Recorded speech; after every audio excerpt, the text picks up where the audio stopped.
दुनिया में हर कोई एक दूसरे की तरह ही है।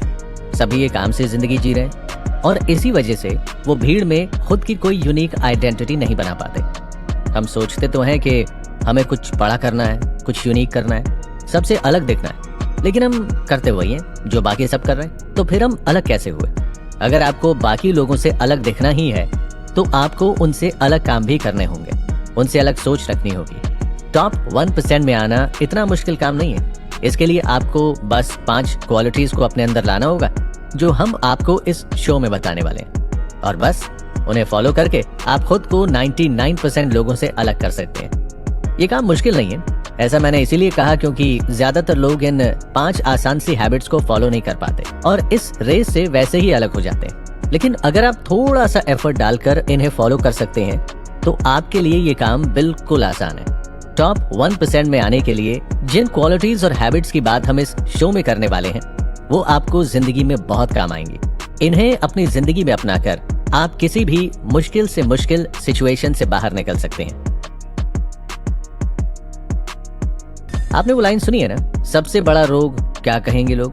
दुनिया के 99% लोग इसी बीमारी का शिकार है और इसीलिए वो कभी अपने डेस्टिनेशन यानी टॉप 1% तक पहुंच ही नहीं पाते। क्या आप भी ऐसे इंसान हैं जो खुद से पहले लोगों के ओपिनियंस के बारे में सोचते हैं? क्या आपको लगता है कि आपके बारे में दूसरों के ओपिनियन आपके लिए ज्यादा मैटर करते हैं? क्या आपको ये भी लगता है कि कहीं मेरे इस काम पर लोग मुझे क्रिटिसाइज तो नहीं करेंगे? क्या मुझे ये डिसीजन लेने से पहले किसी का वैलिडेशन ले लेना चाहिए? क्या मुझे 2-4 लोगों से पूछ लेना चाहिए कि मैं सही कर रहा हूँ या नहीं? अगर मेरे डिसीजन लेने के बाद किसी ने मुझसे कुछ कहा तो क्या होगा? ये सारे क्वेश्चंस आपको खुद पर डाउट करना सिखाते हैं और आपको 99% लोगों की कैटेगरी में जकड़े रखते हैं। हर समय अपने डिसीजंस के लिए दूसरों पर डिपेंडेंट रहना और दूसरों के कुछ गलत कह देने पर खुद पर डाउट करना, ये आपको एक अप्रूवल सीकर बनाता है।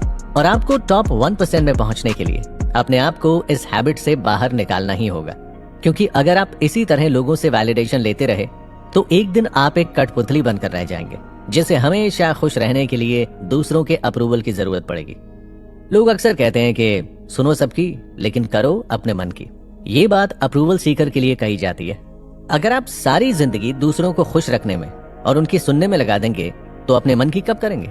दूसरों से एडवाइस लेना बहुत अच्छी बात है, हम सभी को एडवाइस लेनी चाहिए, लेकिन उनकी एडवाइस के सामने खुद की एडवाइस, खुद की सोच को इम्पोर्टेंस ना दें, ये बिल्कुल ही गलत है। ये बात सुनने में चाहे कितनी भी कड़वी लगे, पर सच यही है कि आप सबको खुश नहीं कर सकते। अगर आज आप अपनी मर्जी का कोई काम करने जाएंगे तो हो सकता है कि कई लोग आपसे नाराज हो जाएं, लेकिन जब तक आप सही हैं, सही काम कर रहे हैं, तब तक आपको किसी भी वैलिडेशन या फिर अप्रूवल की जरूरत नहीं है। दूसरों से वैलिडेशन लेना कई बार आपको भारी भी पड़ सकता है। दुनिया मतलबी है, ये बात तो आप सभी जानते हैं। इसीलिए कई बार लोग अपने मतलब के लिए आपको गलत एडवाइस देकर आपका नुकसान करने की कोशिश करते हैं। ऐसे में आप उनके अप्रूवल की वजह से अपने गोल से दूर हो सकते हैं। इसीलिए खुद को इस काबिल बनाइए कि आप अपने डिसीजंस इंडिपेंडेंटली ले सकें और वो कर सकें जो आप अपने लिए चाहते हैं। आजकल की दुनिया में हर कोई बिजी रहता है और अगर आप उनसे वो एक्सपेक्ट करते हैं कि वो आपके लिए टाइम निकालेंगे, आपको अप्रिशिएट करेंगे, आपकी हेल्प करेंगे, तो ये एक्सपेक्टेशन आपको निराशा की तरफ ले जा सकती है। किसी से अप्रिसिएशन यानी तारीफ की उम्मीद करना भी एक तरह का अप्रूवल ही तो है। जब भी आप कोई अच्छा काम कर रहे हैं तो दूसरों का इंतजार मत कीजिए कि वो आएंगे और आपको अप्रिशिएट करेंगे, बल्कि खुद अपने आप को उस मेहनत के लिए अप्रिशिएट कीजिए और खुश रहिए।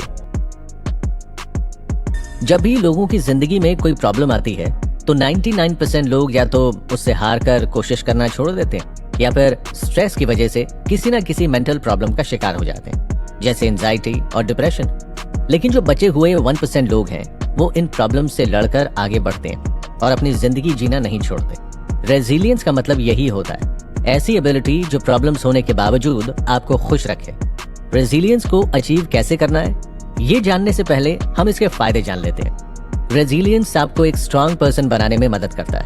आप अगर एक स्ट्रॉन्ग पर्सन नहीं है तो आपको जिंदगी में आगे बढ़ने में बहुत मुश्किल आ सकती है, क्योंकि प्रॉब्लम्स तो हमारा पीछा कभी नहीं छोड़ते। और अगर हम जिंदगी की इन प्रॉब्लम्स से परेशान होते रहें, डिप्रेस्ड होते रहें, तो अपना काम कैसे करेंगे? इसीलिए एक स्ट्रॉन्ग रेजिलियंस बिल्ड करना हम सभी के लिए जरूरी है। अगर आप एक ऐसे इंसान हैं जिसे छोटी छोटी बातों पर स्ट्रेस होता हो या जो बहुत ज्यादा ओवरथिंक करता है, तो इस केस में भी स्ट्रॉन्ग रेजिलियंस आपकी मदद करेगा। ताकि मुश्किल सिचुएशंस में आप खुद को सेफली बाहर निकाल सकें। स्ट्रॉन्ग रेजिलियंस वाले लोग हमेशा आने वाले कल को देखते हैं। वो अपने पास्ट से सिर्फ लेसन्स कैरी करते हैं और लाइफ में बुरी से बुरी सिचुएशन से जल्दी बाहर आ जाते हैं। अगर आप में ये एबिलिटी नहीं है तो इस केस में आपको क्या करना चाहिए और कैसे अपना रेजिलियंस मजबूत करना चाहिए, आइए समझते हैं। आपका सबसे पहला काम है लोगों से कनेक्ट करना और मीनिंगफुल कनेक्शंस बिल्ड करना। जब भी आपकी जिंदगी में कोई मुसीबत आती है तो हम अक्सर अपने लव्ड वंस या दोस्तों के पास जाते हैं। ऐसी सिचुएशन में किसी अपने का साथ होना जरूरी हो जाता है, नहीं तो इंसान खुद को अकेला महसूस करने लगता है और डिप्रेस्ड हो जाता है। इसीलिए आप अपने आसपास कुछ ऐसे लोग जरूर रखिए जो आपको समझते हो, आपके करीब हो और जिन्हें आप खुलकर सारी बातें बता सकें। ऐसा करने से आप मुसीबत के समय में खुद को अकेला महसूस नहीं करेंगे और आपको उस सिचुएशन से लड़ने की हिम्मत मिलेगी। दूसरा काम जो आपको करना है वो ये कि अपने दिन को मीनिंगफुल बनाइए। रोज रोज रोबोट की तरह सेम पैटर्न फॉलो करने की बजाय अगर आप अपने हर एक दिन को अच्छे से प्लान करेंगे, उसे प्रोडक्टिव बनाएंगे और हर एक मोमेंट को अच्छे से जिएंगे तो आपको खुद अपने अंदर एक अलग एनर्जी महसूस होगी। ऐसा रोज रोज करने से आप अपने फ्यूचर के लिए सीरियसली काम कर सकेंगे और जब भी आपकी लाइफ में कोई प्रॉब्लम आएगी आप अपनी इस तैयारी से उससे बाहर आ सकेंगे। रिसर्चर्स भी यही कहते हैं कि जब हम अपना दिन प्रोडक्टिव कामों में बिताते हैं तो हमारे डिप्रेशन में जाने के चांसेस बहुत कम हो जाते हैं। तीसरा काम है अपने पास्ट से हमेशा कुछ ना कुछ सीखिए। ह्यूमंस परफेक्ट नहीं होते, हम इंसान हैं, हमसे गलतियां होती हैं, लेकिन हर एक गलती हमें कुछ नया सिखाती है। सोचिए कि पास में आपने किसी प्रॉब्लम को कैसे डील किया था या आपने पास में क्या गलती की थी जो आपको इस बार नहीं दोहराना है। अगला काम है होपफुल रहना। जिंदगी में कितनी ही परेशानी क्यों ना आए, हमेशा एक बात का ध्यान रखिए कि आखिर में सब ठीक हो ही जाता है। उम्मीद कभी मत छोड़िए। अगर आप भगवान में विश्वास रखते हैं तो उनसे प्रे कीजिए, उनसे बात कीजिए और उनसे हिम्मत मांगिए कि वो आपको इस परेशानी से निकालें। होपफुल रहने से जिंदगी की आधी प्रॉब्लम अपने आप सॉल्व हो जाती है। जब भी आपकी लाइफ में प्रॉब्लम आए तो खाली बैठकर ये मत सोचिए कि अब मैं क्या करूं, मेरे साथ ऐसा क्यों हुआ, मैं इससे नहीं निकल पाऊंगा, बल्कि इस प्रॉब्लम को सॉल्व करने के लिए इंस्टेंट एक्शन लीजिए, क्योंकि सिर्फ सोचने से या किस्मत को कोसने से कुछ हासिल नहीं होता। टॉप 1% में आने के लिए नेटवर्किंग आपके बहुत काम आ सकती है। वैसे तो हमारे पास कई सोशल मीडिया नेटवर्किंग एप्लीकेशंस हैं, लेकिन इनका सही इस्तेमाल आपको सीखना होगा। अगर आप अपने लिए बेटर अपॉर्चुनिटी की तलाश में हैं, तो आपको अपना नेटवर्क स्ट्रॉन्ग करना होगा।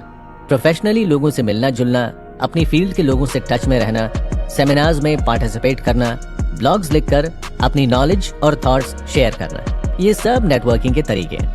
आपकी ही तरह देश विदेश में न जाने कितने लोग हैं जो नॉलेज एक्सचेंज करना चाहते हैं, लोगों से जुड़ना चाहते हैं, कुछ सीखना चाहते हैं। ये सभी लोग फिजिकली तो एक साथ मिल नहीं सकते, ऐसे में ऑनलाइन नेटवर्किंग ही इनके मिलने का सबसे इजी तरीका है।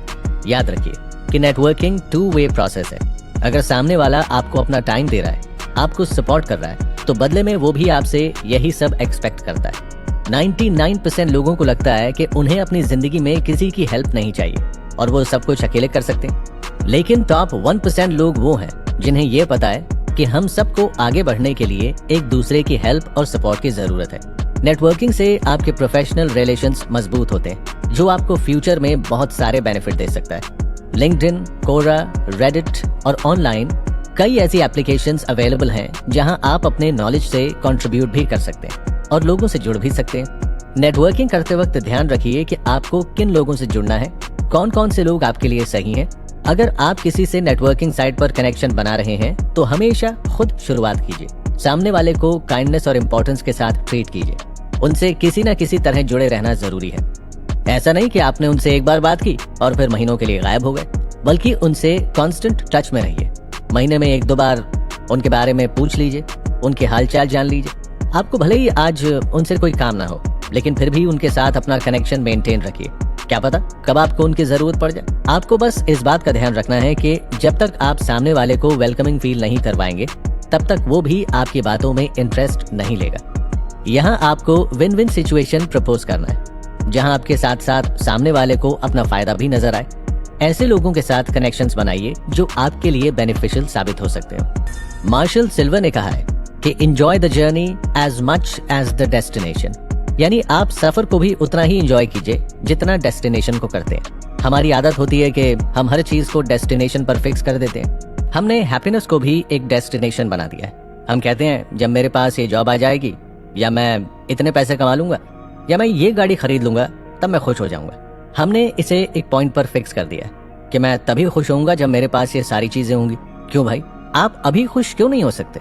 आपने अपनी डेस्टिनेशन चूज की है, ये अच्छी बात है, लेकिन आपकी जर्नी का क्या उस मंजिल तक पहुंचने में जो सफर आप तय करने वाले हैं, आपको उसमें खुश नहीं रहना है? ये बात हम मानते हैं कि मंजिल पर पहुंचने की खुशी और सुकून अलग ही होता है, लेकिन सफर को एंजॉय किए बिना उस मंजिल तक पहुंच पाना मुश्किल हो जाता है। सफर में चाहे लाखों परेशानियां हैं, लेकिन अपनी विल पावर स्ट्रांग रखते हुए आगे बढ़ना आपको आपकी मंजिल के करीब ले जाता है। मेरा मानना है कि मंजिल से ज्यादा सुकून हमें सफर देता है, क्योंकि इसमें हम गिरते हैं, संभलते हैं, उठते हैं, सीखते हैं, नए दोस्त बनाते हैं, नई यादें बनाते हैं और इन सब के साथ अपनी मंजिल पर पहुंचते हैं। अपने सफर को एंजॉय करने का सबसे आसान तरीका पता है क्या है? इसे छोटे छोटे माइलस्टोन्स में डिवाइड कर देना।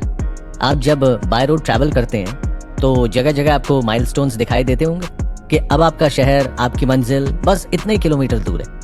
वैसे ही आपको अपने गोल्स तक पहुंचने के इस सफर में छोटे छोटे माइलस्टोन्स सेट कर देने चाहिए, ताकि जब आप वहां पहुंचे तो आपको अपनी मंजिल के करीब पहुंचने की खुशी हो। इस बात पर हम इतना ज्यादा एम्फेसाइज इसीलिए कर रहे हैं क्योंकि सफर में खुश रहना बहुत जरूरी है। अगर आप अपना काम खुशी खुशी करते हैं तो आपके उसमें सक्सीड होने के चांसेस बढ़ जाते हैं, लेकिन वहीं अगर आप बेमन से या दुखी होकर अपना काम करते हैं तो ना तो आपका काम में मन लगता है और ना ही आपको उसे करने में मोटिवेशन मिलता है। ऐसे में आपके फेल होने के चांसेस ज्यादा बढ़ जाते हैं। इसीलिए जिंदगी में सबसे ज्यादा इंपॉर्टेंस खुशी को दी जाती है।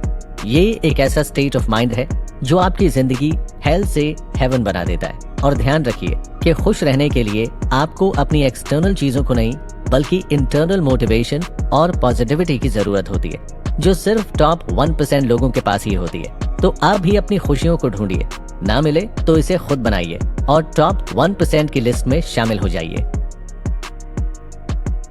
महात्मा गांधी ने कहा है कि आराम हराम है, और वाकई उनकी बात सच है, क्योंकि आराम में रहकर कोई भी गोल अचीव नहीं किया जा सकता। कंफर्ट जोन से बाहर निकलने के बारे में आज तक हजारों किताबें लिखी गई हैं, लेकिन आज भी हम सब अपने कंफर्ट जोन में ही रहना पसंद करते हैं। क्या होता है कंफर्ट जोन? यही एक ऐसा सेफ जोन है जहां हमें किसी तरह का कोई डर, कोई तकलीफ, कोई टेंशन नहीं होती।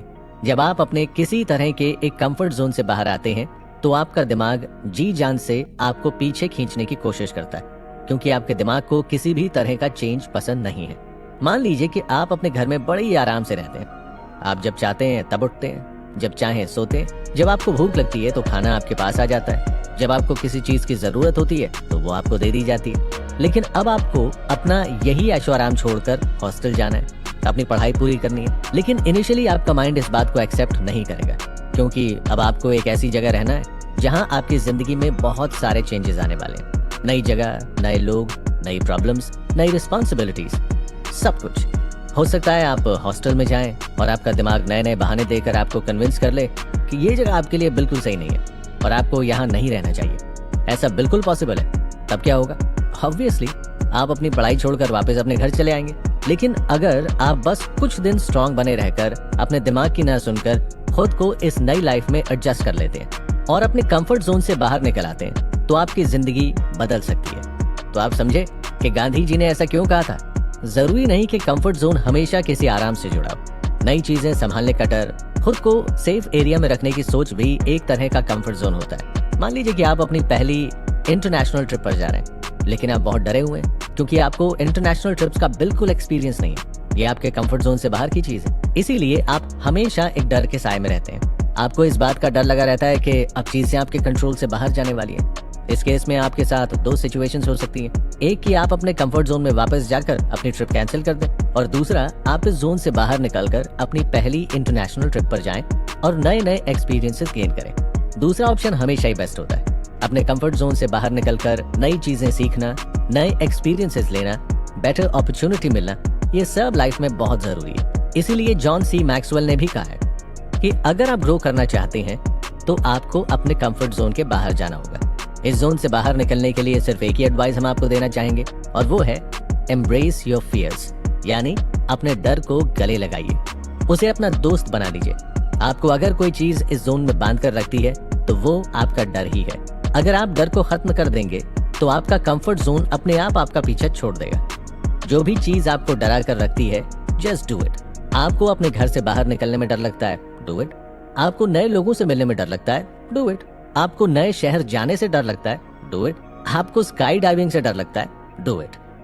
बस जब भी आपको किसी भी चीज से डर लगे या उससे हेजिटेशन महसूस हो तो खुद से बिना सोचे समझे एक बात कहिए, लेट्स जस्ट डू इट, और उस काम को बस कर दीजिए। फिर देखिएगा कि आपका डर किस तरह खत्म होता है। इस शो में हमने आपको 5 ऐसे तरीके बताए जिससे आप अपने आप को भीड़ में अलग दिखा सकते हैं। सबसे पहले हमने आपको बताया कि टॉप 1% की लिस्ट में शामिल होने के लिए आपको अप्रूवल पर ध्यान देना छोड़ना होगा। फिर हमने आपको रेजिलियंस की इंपॉर्टेंस के बारे में बताया कि किस तरह मुश्किल सिचुएशन में खुश रहने का टैलेंट आपको बाकी लोगों से अलग करता है। इसी शो में हमने कंफर्ट जोन और नेटवर्किंग पर भी बात की और साथ ही जर्नी को कैसे एंजॉय करना है ये भी हमने आपको बताया। उम्मीद है इस शो से आप ये समझ चुके होंगे कि आप कहाँ गलती कर रहे हैं और क्यों आज तक आप 99% लोगों की लिस्ट में थे। हमें उम्मीद है कि आप आज से ही खुद को इन 99% लोगों से अलग करके टॉप 1% लोगों की लिस्ट में जाने के लिए तैयार करेंगे। ऐसी ही और भी इंफॉर्मेटिव बाइट सुनने के लिए आप जुड़े रहिए